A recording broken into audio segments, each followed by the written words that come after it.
Madam Speaker, I move that we recognize Representative Dan S. Fernandez from the Lone District of Santa Rosa City to avail of the privilege hours. So moved. The Honorable Danis Fernandez is recognized. Thank you, For speech. Madam Speaker. Ang hindi marunong lumingon sa pinanggalingan ay hindi makakarating sa paroroonan. Mga pamosong salita na tinura ng bayani si Dr. Gato C. Rizal. Mga salitang matalinhaga, mga salitang punong-puno ng palaisipan, mga salitang binuo hango sa malalim na pag-iisip upang maikubli ang tunay na kahulugan na di angkop sa kanyang henerasyon, na magdudulot lamang ng kapahamakan sa mas marami niyang kababayan. Ganito ang mga sulat, tula, aklat, at mga malalalim na kahulugan ng mga nobela na sinulat ni Dr. Jose Rizal, na tulad ng Noli Me Tangere. Isang nobelang naglalahad ng pagmamalupit ng mananakop sa magkapatid na si Crispin at Basilio na nagtapos sa pagkabaliw ng kanilang ina na si Sisa. Kapansin-pansin na putol ang istorya. Malalim ang kahulugan ng kwentong ito. Nobelang nilumbag sa Europa na nakaimpluwensya sa revolusyon ng ating mga kababayan na taliwas sa mapayapang pagkilos na ninanais ni Dr. Jose Rizal. Kung taliwas ang interpretasyon ng ating mga revolusyonaryo sa kahulugan ng Noli Me Tangere sa isang madugong revolusyon, meron pa kayang mas malalim na kahulugan ang Noli Me Tangere na gustong iparating sa atin ng ating bayani na si Dr. Jose Rizal? May kinalaman kaya ito sa ating lahi, sa ating pagkakakilanlan, sa ating pinagmulan? Sino nga ba tayo bago dumating ang mga Kastila? Ano ang ating pagkakakilanlan bago tayo tinawag na Pilipino? Tignan po natin ang isang sipi na sinulat ni Dr. Jose Rizal at akin pong babasahin. I do not write this generation. I am writing for other ages. If this could read me, they would burn my books, the work of my whole life. On the other hand, the generation which interprets these writings will be an educated generation. They will understand me and say, not all were asleep in the nighttime of our grandparents. Tagalugin natin, sa abot ng ating kakayanan. Hindi ko isinulat ang aking mga obra para sa henerasyon ko. Isinulat ko ito para sa susunod na henerasyon. Kung ito'y maunawaan ng mga naghaharing uri, susunugin nila ang aking mga obra na pinaglaanan ko ng aking buong buhay. Sa isang banda, ang henerasyon na magbibigay ng tamang kahulugan ng aking mga sinulat ay mga matatalinong henerasyon. Maiintindihan nila ako at sasabihin sa kapanahunan ng ating mga ninuno, hindi lahat ay natulog sa kadiliman. Kung ganun, hindi tungkol sa revolusyon ang ibig sabihin ni Dr. Jose Rizal sa Noli Me Tangere, kundi maaaring tungkol sa ating lahi. Kung ang mga dokumento ng ating lahi ang pagbabatayan, ang turo sa atin noon, sa ating kabataan na si Ferdinand Magellan ang nakadiskubre ng Pilipinas noong March 16, 15, 2021. But the reality, in truth and in fact, he merely landed on our shores. And prior to Magellan's arrival in our archipelago, people had already populated nearly all corners of the islands. Our history books are wrong. Ferdinand Magellan did not discover the Philippines or these beautiful islands. The appropriate term used when referring to Magellan's arrival in the country is this: they are among the first Europeans to set foot on these islands. Kung hindi si Magellan na nakadiskubre ng Pilipinas, o tawagin na natin munang 7,000 magagandang isla, sino? Napakahirap na katanungan. One that cannot be provided with a concrete answer until we are able to piece together the waves of human migration that led to the settlement of these islands. May 28, 1962. When an American anthropologist of the National Museum of the Philippines discovered the remains of fragment of a skull of a female and the jawbones of 3 individuals and a bone from the lower leg that dating back to 47,000 years ago. Ito po'y natagpuan sa Tabon Cave. in Lipuun Point in Quezon, Palawan. Pakita natin yung news item na pinakikita yung 47,000 years ago na buto na nakita sa Palawan. At ang pangalawa po ay yung tinatawag namang Kalyauman. Noong 2007, sa Calyao Cave, Peña Blanca, Cagayan, in Northern Luzon, ayan po ang nakita doon po sa Palawan. Next, please. Noong 2007, sa Calyao Cave, Peña Blanca, Cagayan, in Northern Luzon, a Filipino archaeologist, Armand Mijares, and his team discovered a human foot bone dating to 67,000 years ago using a uranium series dating method. 67,000 years ago, buto ng tao nakita sa Cagayan. At ang pangatlo po, just recently, 2014 naman, ito po, mga kasamahan, kakaiba. Ang nakita ng mga archaeologists ay ngipin at mga buto ng rhinoceros 75% intact, plus stone tools, plus butchery marks sa mga buto, which indicated that the rhino was butchered by early humans 709,000 years ago, according sa carbon dating method. These discoveries gave insight into the early human habitation of our country and provided evidence of the country's rich prehistory. It also placed us on the map of early human migration in Asia. Abay, nakakaya naman kay Magellan dahil ang mga grupong ito, ng mga taong ito, beat Magellan in discovering this island by at least 50,000 years. Ang sumunod na grupo of migrants ay ang mga Negritos.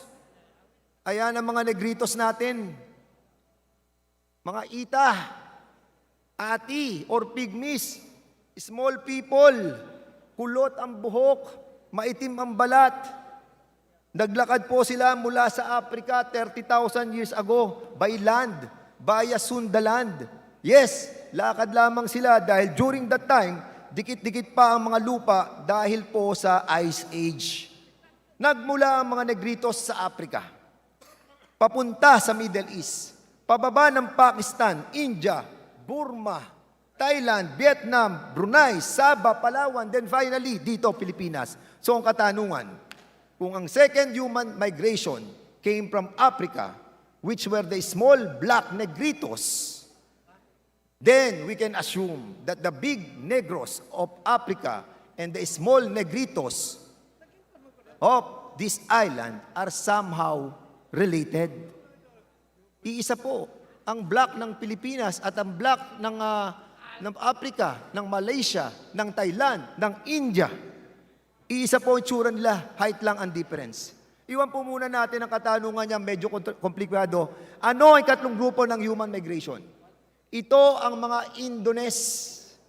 Sila ang first group of Indones came from the Southeast Asian part of the continent and they are fair in complexion, well-built in body size, deep-shaped eyes, and pointed nose. More civilized sila kaysa sa mga Negritos. They know how to build the foundation of their homes, make weapons such as bows and arrows. Sila po yan. The second group of Indones who arrived were different from the first group. They have darker complexion, round body build, thick lips, round-shaped eyes, and crooked nose. Ang ikatlong grupo who live in the country before the Spaniards came were the Malays. The Malays came in the islands with their balangays, their big boats. They are the most civilized among the three groups who came to the country. They have their own language, the form of government, and society classification. Ang kanila pong hepe, yung open-called na chief, ang tawag sa kanila datu, the leader of the balangay or the enter tribe. At ang sumunod na klase ng tao, they have the maharlika or the noble class, mandirigma, sundalo ng datu, hindi nagbabayad ng buwis. Ang sumunod po na klase ng tao ay yung timawa o free people. Sila yung mga nagbabayad ng buwis pero libre sila. At ang ikaapat ay alipin na hinahati sa dalawa. Aliping namamahay at aliping sa gigilid. In addition to this, the Philippines takes its name from Philip II, who was the king of Spain during the 16th century, during the Spanish colonization of these islands. Ang ibig sabihin, ang pangalang Pilipinas ay inalay sa hari ng Espanya na si King Philip II. Kaya tayo tinawag na Pilipinas hanggang ngayon, na ito ay may bahid ng pananakop at diskriminasyon. Pananakop sa mahabang panahon at diskriminasyon dahil ang pangalang Pilipinas ay hindi inklusibo. Apat ang klase ng tao nang tayo simulang pagsamantalahan ng mga dayuhan. Una, dugong Kastila na pinanganak sa Espanya na nanirahan sa ating bansa, ang tawag sa kanila first class peninsulares. Ikalawang klase ng tao, dugong Kastila na pinanganak dito, ang tawag sa kanila insulares. Pangatlo, dugong Kastila at dugong Chino, halo, ang tawag sa kanila ay mestizo. At ang panghuli, ang majority na ating mga kababayan, dugong katutubo, ang tawag sa kanila ay Indio, hindi Pilipino. Silang mga purong Kastila at mestizo ang mga Pilipino. Indios, as we were called, was considered a fourth-class citizens in our own lands by the Spanish colonial government. Ang pangalang Pilipinas ay may halong pananakop at diskriminasyon. It is not inclusive, never been, and never will be. And that's the reason why we need to change the name of the country. Eventually change, even if it takes 1,000 years. May binanggit po ang dating Pangulong Rodrigo Duterte sa news interview sa Philippine Star noong February 12, 2019. He suggested renaming the country to Maharlika, a word meaning warrior class to pay homage to the country's pre-colonial past. Duterte revived the idea advocated by then-President Ferdinand Marcos Sr. Marcos popularized the word Maharlika and named the Maharlika Broadcasting Corporation, the Maharlika Road, and also the Maharlika Hall sa Malacanang was named after it. Marcos promoted the term nobility. Duterte espouses serenity and peace. Former Minister Carlos P. Romulo once said in his book titled Mother America, A Living Story of Democracy, page 59. It states, and I quote, "The fact remains that the Igorots is not Filipino and we are not related."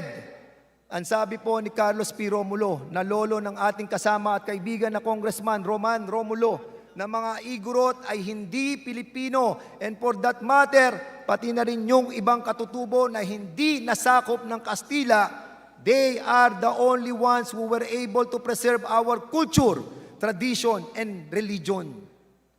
Dahil sa kanilang paglaban sa kolonisasyon ng Espanya, that made them preserve their identity. This original culture, tradition, and religion could have been the cultural tradition and religion of this entire nation had it not been disrupted by the colonizing Spaniards. Sa loob po ng 333 taon ng kanilang pananakop, binura nila ang ating kasaysayan, ang ating nakaraan, ang ating pagkatao, ang ating lahi. And because of that long colonization, we are now living with their culture, tradition, and religion. Paano ba tayo sinakop ng mga Kastila? Sa pamamagitan ba ng dahas? Hindi po. Kundi sa pamamagitan po ng pakikipagrelasyon. Nang dumating sila dito sa malalayong paglalayag nila, sila yung mga gutom, uhaw, may mga sakit. Anong ginawa ng ating mga ninuno? Pinakain sila, pinainom at inalagaan ang mga may sakit. Subalit in spite of all the hospitalities we have shown them, para silang mga ahas na kinagat tayo sa ating pagkatalikod at niyurakan ang ating dangal. The Philippine Archipelago was home to numerous kingdoms and sultanates with their unique culture, tradition, and religion. Yun ang meron tayo bago sila dumating sa ating bansa. Kingdom of Tundun o Tondo, Kingdom of Namayan, Mandaluyong, Santa Ana, Kingdom of Mai, Mindoro Islands, Kingdom of Sabag and Wakwak ng Pampanga at Apari, Rahanate of Cebu, Kingdom of Sandao sa Palawan at marami pa pong iba. And the oldest kingdom natin was called Lawan, now called Island of Lawan sa Northern Samar. Tama po si former Minister Carlos P. Romulo. Ang mga kaharian at tribo noon na dinasakop ng mga Kastila hindi Pilipino. Napanatili nila ang kanilang identification, napanatili nila ang kanilang pagkatao, hindi sila nagpalit ng kanilang pangalan at apelido na ginawang batas sa pangunguna ni Spanish Governor General Narciso Claveria y Saldúa noong November 1849. The most common Filipino family names often have a Spanish origin tulad ng Santos, Reyes, Cruz, Bautista, Garcia, and even my surname Fernandez. Hindi nagpalit ng kanilang pangalan at apelido, napanatili pa rin ang dugong nananalaytay sa kanilang mga ugat na purong-puro. Ito ang ating mga katutubo. We have to give merit and honor to those kingdoms and tribes who fought the colonizers to preserve their freedom and rights. Salute to them. Now, kung ang pangalang Pilipinas ay may bahid ng pananakop at diskriminasyon, at ang Maharlika ay kapulungan ng mga tao sa isang balangay o tribo sa ating bansa bago dumating ang mga Kastila, meron pa kayang higit na karapat-dapat na pangalan para sa ating bansa? Ayon sa numero 98, Colección General de Documentos Relativos a las Filipinas Existentes en Archivo de Indias de Sevilla, publicada por la Compañía General de Tobacos de Filipinas, Tomo de 3, Barcelona, 1920. Sa English po, ito ang sinasabi. Ay libro na tinatawag nilang General Collection of Documents relating to the Philippine Islands. Lahat po ng dokumento na may kinalaman sa Pilipinas ay dito matatagpuan sa librong ito na magsasabi how to locate ang ating bansa. Ito po ay sulat ng eskriba o tagasulat ni Magellan sa kanilang ekspedisyon na si Antonio Pigafetta. History tells us that Pigafetta has the merit to have recorded in his chronicles major events in the Philippine history. And according to him, the navigational guide nung sila po'y nagsimulang maglayag started from the Cape of Good Hope in Africa to India, to Burma, Sumatra, Moluccas, Borneo, Sulu, to China. Then, finally, sa tapat daw ng China ay pulupulong mga isla. Tayo lang naman po ang 7,000 isla sa tapat ng China. Muchos de oros, mayaman sa ginto. Ang according to Pigafetta, ang pangalan ng mga islang ito, Opir. To confirm this, sumulat po tayo kay Chief Antonio Sanchez de Mora of Departamento de Referencias, Archivo General de Indias, Madrid, upang makuha po ng kopya ng mga dokumentong ito. Upang malaman natin kung ang Opir ay isang lugar. Coincidentally, in 1946, sa Tel Kasile, Israel, may nakuwang 2 small ostrakon or pottery or banga or paso, fragments with writing on them dating back to 8th century. At nakasulat doon in Paleo-Hebrew words, Gold of Opir, 2 Bet Horon, Israel, at ang laman, 30 shekels of gold. This confirms that Opir was a place from which gold was imported. Marami pong bansa ang nagkiklaim ng pangalang Opir, tulad ng Sri Lanka, India, Africa, Malaysia, Solomon Islands, Pilipinas at iba pa. Ano bang meron sa pangalang Opir? Bakit kailangan natin palitan ng pangalang Pilipinas sa Opir?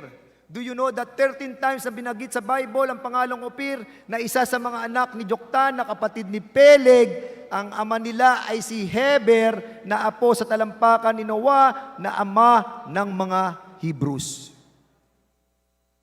Ang Opir ay pangalang idinuduktong sa lahing Hebreo. Kung opir nga ang Pilipinas ayon kay Pigapetta, at si Opir ay tao na apo ni Heber na ama ng mga Hebreo, ang ibig bang sabihin ay may dugong Hebreo tayong mga Pilipino? Magandang katanungan, di po ba? Ang Mount Pinatubo, Mount Arayat, Mount Kabuyaw, Mount Banahaw, Mayon Volcano, Taal Volcano, Kabalyan Volcano, at mga salitang Sagada, Ipugaw, Igorot, Eskaya Tribe, at marami pa pong iba. Search nyo lang sa Google. Lahat po yan. Hebrew words. Mga lugar na naging saksi sa kasaysayan ng mga unang tao dito. And even Father Chirino, a Jesuit historian, said the Tagalog language has the mystery and obscurities of the Hebrew language. May pagkakahawig daw ang Tagalog na baybayin at ang Hebrew language. Ask nyo ang mga taga-Eskaya tribe sa Bohol, ano lingwahe nila at saan nanggaling ang lahi nila. Now, pagkakataon lang ba yun na sinabi ni Antonio Pigapetta sa harap ng China ay pulo-pulo ng isla na mucho de oros, mayaman sa ginto? The Philippines has the second largest gold deposit in the world after Africa. Maraming magsasabi, mag-move on na tayo, mag-move forward na tayo. Mas maraming problema ang bansa na dapat nating iprioridad. Ayos na yan, Pilipinas na lang, di naman natin makakain yan. Pagpapalit ng pangalan and so on and so forth. Tama po, move on na tayo. Noon pa man, move on na tayo. Inabot na nga tayo ng 136 years pagkatapos sa tayo ilumaya sa mga imperialista na hindi natin alam na saan tayo nanggaling. And remember, more than 3 million Filipinos were killed during the colonization of Spain and the United States. And then, binenta tayo ng Espanya sa Amerika sa kapwa nila Europeans. Bata at matatanda, pinagpapapatay nila just to Christianize us and civilize us. Sila ang nagsabi niyan. History ang nagsabi niyan. Hindi po ako. Read your history. Dahil yun daw ang dahilan sa pagsakop sa atin. Dahil sa reliyon, papatay sila kapag di ka sumunod. Inquisition ang kahantungan mo. And to civilize us. Anong sabi ni Pigapetta dito? Anong sabi niya rito? They, tayo daw, are better people than greater merchants and richer, more well-dressed and more honorable than the Chinese. Mayaman tayo, civilized tayo, at silang mananakop ang naglagay sa ating kasalukuyang kinalalagyan nating kahirapan. Anong sabi ni St. Thomas sa Gospel ng Thomas? When you know yourselves, then you will be known, and you will know that it is you that who are the sons of the living Father. But if you do not know yourselves, then you will be in a state of poverty, and it is you who will be the poverty. Pag nakilala natin ang ating sarili, then you will be known. Makikilala tayo sa buong mundo bilang opir, and we will know that we are the sons of the living Father. Pero kung di natin makikilala ang ating sarili, we will continue to be ignorant. Katulad ng gusto mangyari ng mga Kastila, ganyan tayong mga Pilipino. Ayos na yan, Pilipinas na lang. Huwag na nating hanapin ang ating tunay na pangalan at pagkatao. Then ano? Ang sabi ni St. Thomas, you are in poverty, and it is you who are the poverty. Mananatili tayo sa kahirapan. Tama nga si Dr. Jose Rizal. Tayo nga ang educated generation na binabanggit niya sa kanyang mga sipi, tula at awitin that will be able to decode his writings and novels. Madam Speaker, Dahil ang kabataan, Madam Speaker, with the indulgence of Madam Speaker, As Majority Leader, please with proceed. the indulgence of the good gentleman, Madam Dan Speaker, Fernandez. I'm almost done, Madam Speaker. Okay. You may I proceed. withdraw. Kailangan nating balikan ang ating nakaraan upang marating natin ang ating isang magandang bukas. Mr. Speaker, I hope this 19th Congress will be a tool to find out who we really are. Sama-sama po tayo, buong bayan, buong bansa, mula Apari hanggang Hulo, balikan po natin ang ating nakaraan upang marating natin ang ating paroroonan. At sa panghuli, gusto ko pong iwan ang panganalita na binitawan ni General Jacob H. Smith. Hindi po para purihin siya, kundi para alipustain. Siya po ang namahala sa ginawa nilang pagpatay sa ating lahi mula 10 taon pataas, bata, matanda. He said, I want no prisoners. I wish you to kill and burn. The more you kill and burn, the better it will please me. Dito po tayo nagtatapos ang aking speech. Panoorin po natin ang sinabi niya.